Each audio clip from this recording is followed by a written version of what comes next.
Hey folks, this is Kalani. The latest alpha build literally turned Torghast on its head. So many huge changes have been implemented and the system works quite differently now. We still climb the tower, but with restrictions. We can still take as long as we want, but it does get harder the longer you spend on each floor. There's a lot of moving pieces here that change, so let's break down how Torghast looks in the new alpha build and whether or not we think this is a move in the right direction or maybe a few steps in the wrong direction. Before we get stuck in, you should pop by our live stream sometime. We stream over at twitch.tv/KalaniTV every Tuesday, Wednesday, Friday and Saturday, and we're having a lot of fun. But you wonderful folks are the reason we're having fun. Chatting, interacting, answering questions. So if you haven't stopped by yet, come say hi. We're all waiting for you.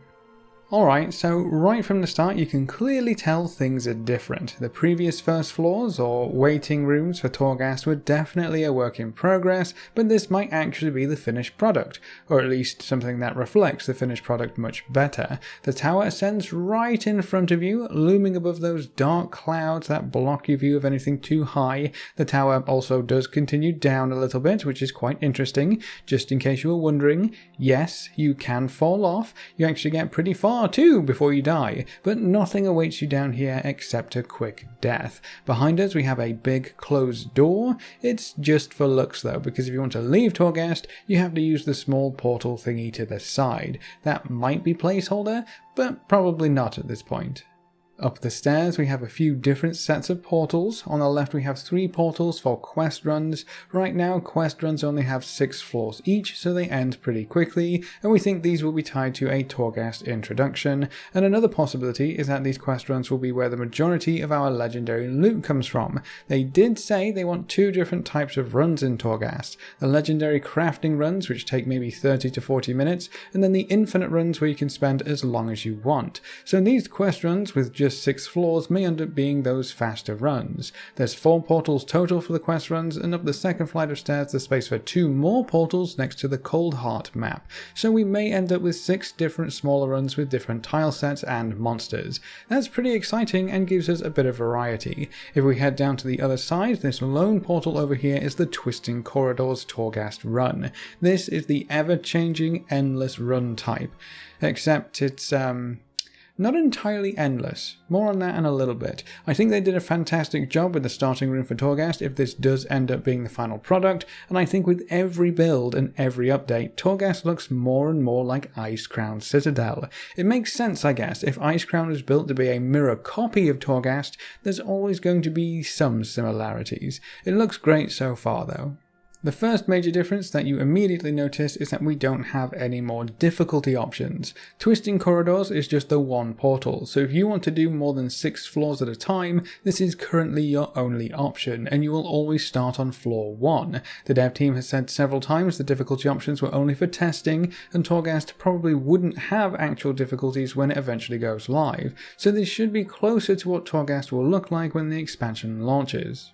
The second huge change is that anytime you enter the Twisting Corridors, you can only progress for 18 floors. That's 3 bosses worth of progress because you still get 1 boss every 6 floors, but the days of running from floor 25 all the way up to floor 72 in the same run are over. If you start on floor 1, you get kicked out at floor 18. You just aren't allowed to go any further than that. So any one run has a lifespan of 18 floors, which means any anima build that you manage to put together will also have that same lifespan. That drastically reduces the number of anima powers you'll have access to in any given run, which makes your choices quite a bit more important. I probably know what you're thinking. Hold on a tick right there, Mr. Kalani, sir. If we can only go for 18 floors, how is this an endless dungeon? You said we were going to start on floor 1, so that does mean Torghast only goes up to 18 floors? What in the devil are the dev team thinking? I'm going to unsub right now. Hold on there, chaps. There's another big change that should hopefully make sense out of this.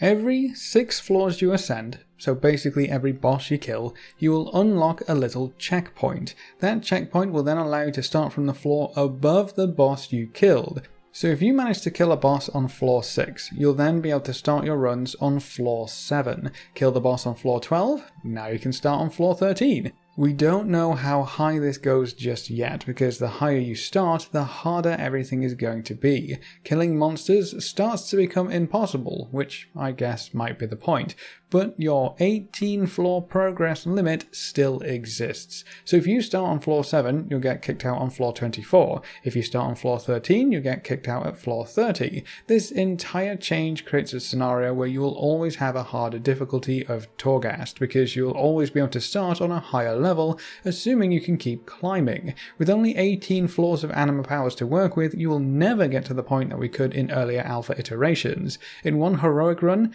I was able to stack enough anima powers to one-shot the very last boss on floor 72 with a 300 million damage frostbolt crit. You just cannot set that up anymore, it's impossible. This makes climbing Torghast significantly harder, which I guess is the point. The dev team was having a hard time balancing the fact that if you get your hands on enough anima powers, because they are so strong, you will reach a point where you are unstoppable. So they decided to reset your anima power collection more often, simply by telling you you can only climb 18 floors at a time. If you want to go higher, you'll have to start on a higher floor. This does more than limit your potential progress thanks to crazy anima combinations though. It also reduces the amount of time you can spend in any one Torghast run, which honestly isn't a super bad thing. With the 50 odd floor runs, if you ever got DC'd, that was a massive, huge, honking waste of time. You would also then have to spend hours and hours and hours in Torghast repeating floors that you'd already cleared several times over to get to the point where you can actually start progressing again. It wasn't all bad really, because anima is still really fun and getting more powers is fun and Torghast is still fun, but think about it. If you had to start on floor 1 and all you were interested in was progress and you got up to floor 109 or whatever last run and that floor just kicked your butt, you'd have to go through all 109 floors again to get to the point where you could progress just a little bit more and try the hardest level that you've ever been on once more. Even with super amazing anima powers, that's at least 3 to 4 hours of grinding just to get back to where you were. With these checkpoints, it does get significantly harder the higher you start, but that itself becomes part of the progress. Starting on floor 50 odd is going to be crazy, but if you can push through and get the next checkpoint, you can start closer to floor 60 and just keep pushing. This reduces your average Torghast run from 4 to 5, maybe even 6 hours, all the way down to maybe 1 to 2. Less than that if you aren't pushing super high floors. I think that makes it far more accessible, and it provides a better sense of progression because, honestly, even though plowing through anything and everything and being completely unstoppable is pretty fun for a while, it does get a little boring towards the end. For most of our floor 72 runs, we usually started skipping as many floors and mobs and bosses as possible when we knew we just weren't going to fail, which was usually around floor 35 to 40. At that point you knew if you had enough anima powers to just destroy the rest of Torghast. That's not too exciting, but starting on higher and higher floors and pushing your progress as much as possible could be more entertaining for longer. We've had these changes for about a day at this point though, so we'll see how it holds up in the long run.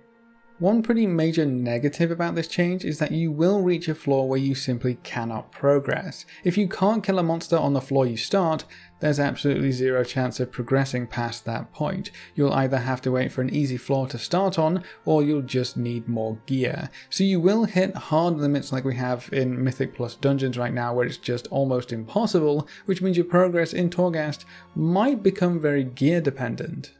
That's not even close to all of the changes though. Another massive change was introduced relating to deaths. Your death counter is no longer tied to floors, it's tied to your entire run. So for a solo player, I have 5 deaths here on my counter. Those deaths do not reset as you reach a new floor, so you have 5 deaths to work with throughout your entire 18 floor run.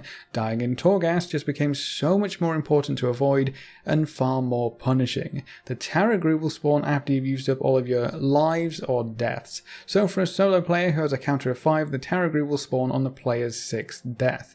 The more players you bring into Torghast, the more deaths you'll have to work with. Right now it looks like this. Solo player, 5 deaths. 2 players, 8 deaths. 3 players, 10 deaths. 4 players, 13 deaths. And 5 players will have 15 deaths between them. All players share the death counter, so if you're in a group of 5 and Jeff just keeps dying and dying and he dies 15 times total by himself, That is all of your group's lives used up for the run. The next time Jeff decides jumping off the side is a good idea, Mr. Taragru will appear to ruin your day. This also makes defensive anima powers potentially more enticing because you won't be able to reset your deaths by running to the next floor, so staying alive is going to be so much more important.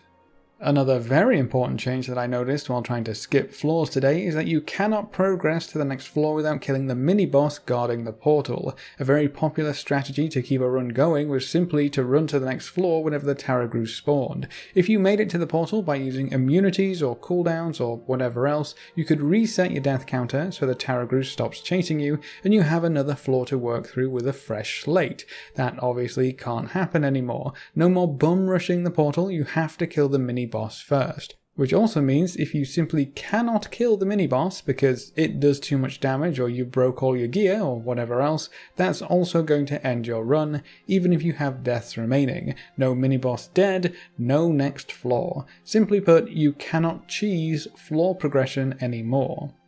But the largest change is the addition of torments. If you want a quick TLDR on torments, they're designed to make it progressively harder as you progress through the tower, and they also serve as something of a time limit.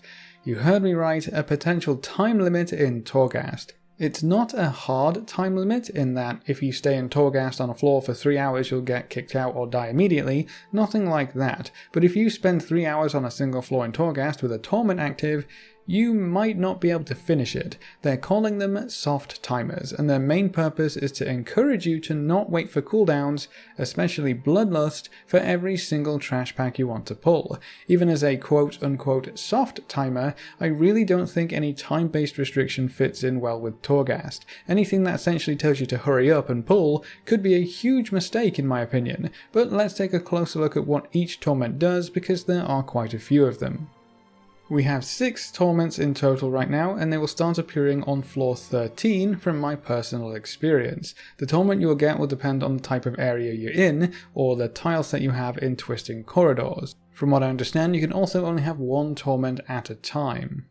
Might of the Upper Reaches will increase your physical damage taken by 1% every 60 seconds. That's going to stack up too, so for every minute you spend on a floor you'll start to take 1% extra physical damage. Spend 10 minutes on a floor, that's 10% extra physical damage, and it just scales up from there. That's for the first floor you see this effect on. As you progress through the tower, your torments get progressively worse. For these 1% per 60 seconds debuffs, the debuff increases by 1% for every floor, so on the second floor it will be 2% per 60 seconds, on the third it will be 3% per 60 seconds, and so on and so forth.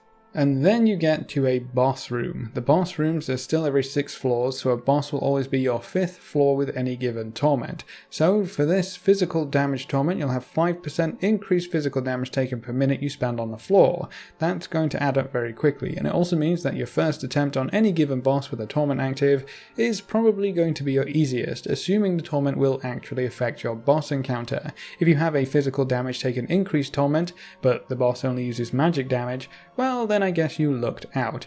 It is worth noting that at the start of every new floor, the current stacks that you had is reset, so if you spent 10 minutes on the first floor and got to 10% increased damage taken, you will start with 0% increased damage taken on the very next floor you get to. So this is still a floor-based timer, not a run-based timer. After the boss floor, your torment resets, and you'll suffer through a different one for the next 5 floors. When you get to the boss, same again, it'll reset and you get a different torment after that. Mortregar's Echoes does the same thing, except it increases magic damage taken instead of physical. So 1% for the first floor, increasing by 1% until you get to the boss floor, which will be 5% increased magic damage taken every 60 seconds.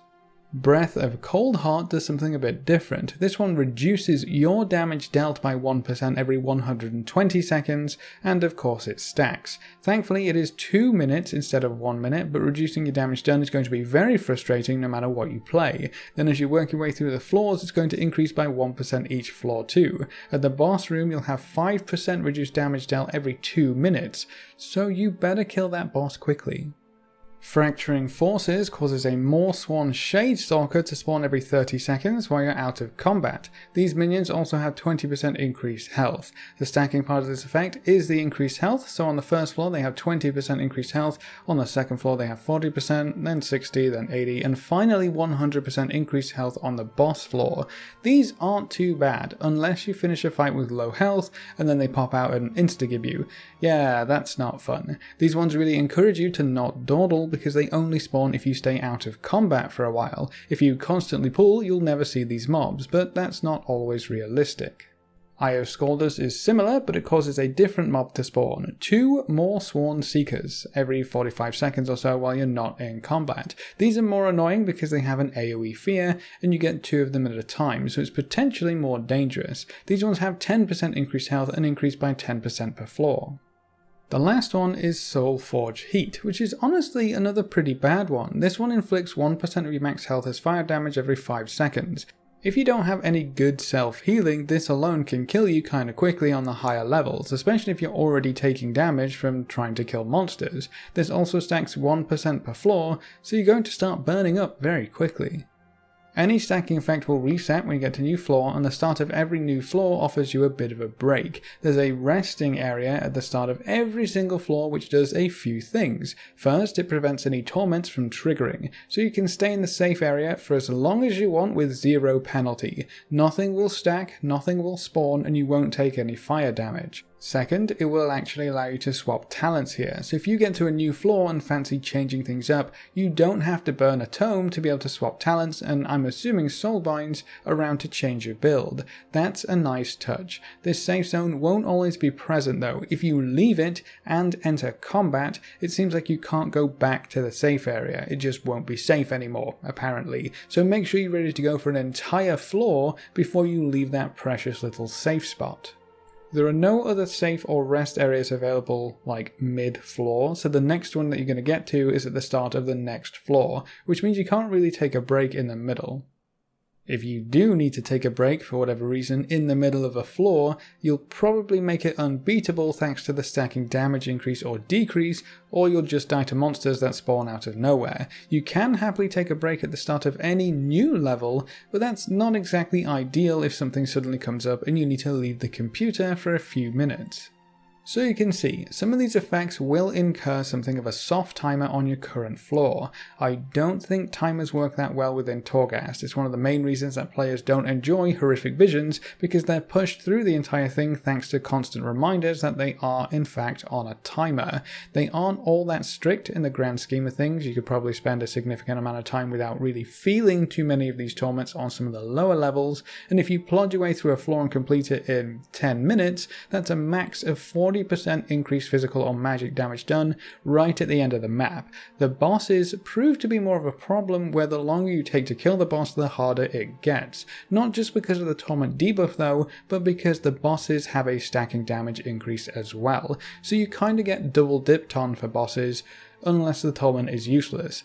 If you only spawn the torment mobs out of combat, as soon as you engage the boss, that torment does nothing at all. The spawn mob torments also don't stack, it's just a persistent threat if you ever leave combat. So you can also just trap them or CC them and stay in combat for as long as you like, or CC another mob, it doesn't matter. As long as you are stuck in combat, you'll be fine. So you're kind of actually trading one weird type of gameplay for waiting for Bloodlust and all that jazz for another where you can still wait for Bloodlust and any cooldowns, you just have to stay in combat the entire time.